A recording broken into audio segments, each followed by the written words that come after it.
not boring at all. They're really crazy and they're really wild.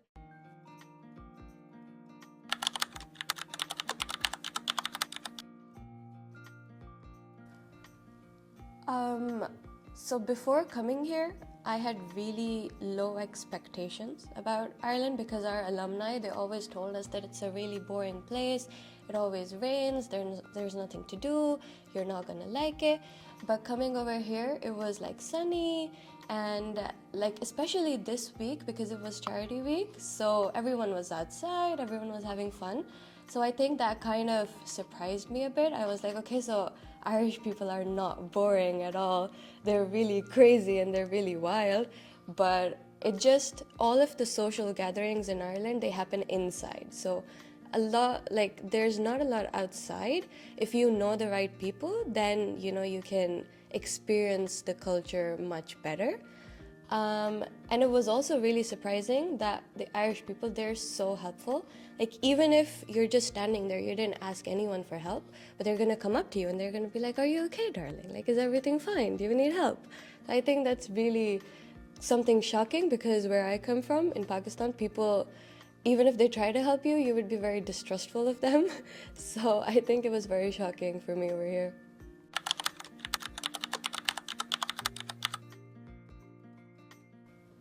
I haven't tried a lot of foods because a lot of foods aren't really halal friendly because I'm Muslim, so I only eat halal. So, but I did try in the milk market, which happens like every Saturday. There's food stalls there, and there's this shop with lots of different sauces and olives and stuff. Over there, there's this sun-dried tomato pesto. It's so good, and I have it every single day for breakfast with toast. It's really nice. I go there to the milk market regularly just for that pesto. It's really good.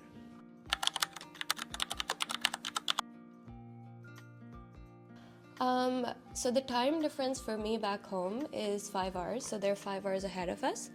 So it's really hard to call in the night after I get done from university. So usually as soon as I wake up, I try to call them, usually while I'm making my lunch or breakfast. And I think that I just really miss my cat. Like, that's one part of my home that I really miss. And like, I don't know if this is a tradition, but usually when we're on call and my parents are busy as well, they just put the phone in front of my cat and then they just leave it be. And so I can just see her sitting there and I'm doing my thing over here, and it's just really sweet.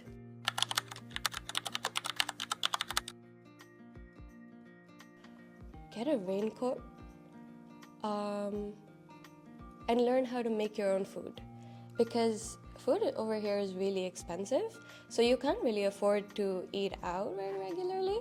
So I think that, you know, if you learn how to sustain yourself, I think that would be really economical for you. And I think that it's also a really nice way of keeping in touch back home, because then you can make like your own food that you would have at home, and it helps with the homesickness.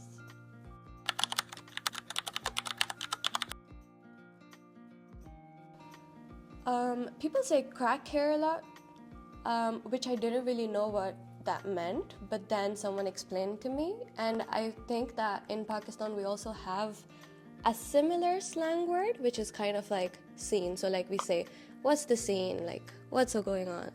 So, you know, it's kind of a similar meaning.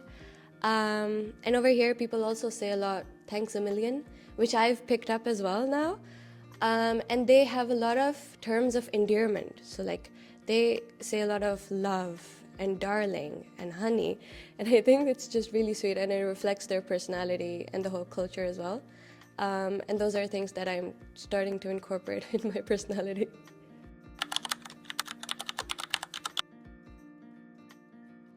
I think the clubs and societies, because usually the institutions that I've been a part of, they haven't really been active in the kind of activities that they do outside of academia.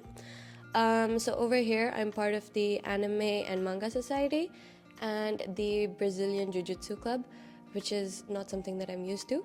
But I think that it's just really interesting how you can be a beginner, but you can start you can start experiencing so many different things through the clubs and societies.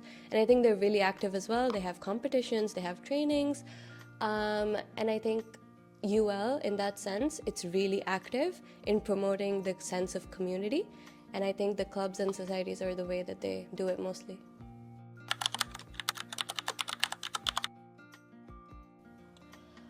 Definitely. I mean, I don't know what it would be like studying in more major cities, because Limerick, it's kind of like a quiet suburb, village kind of situation.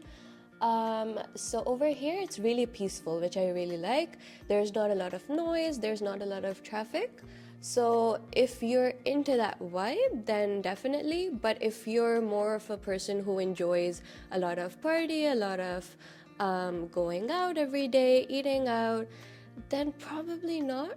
But I think UL still itself, it's such a nice community, it's such a nice campus, and I think that I would definitely recommend it to anyone who asks me.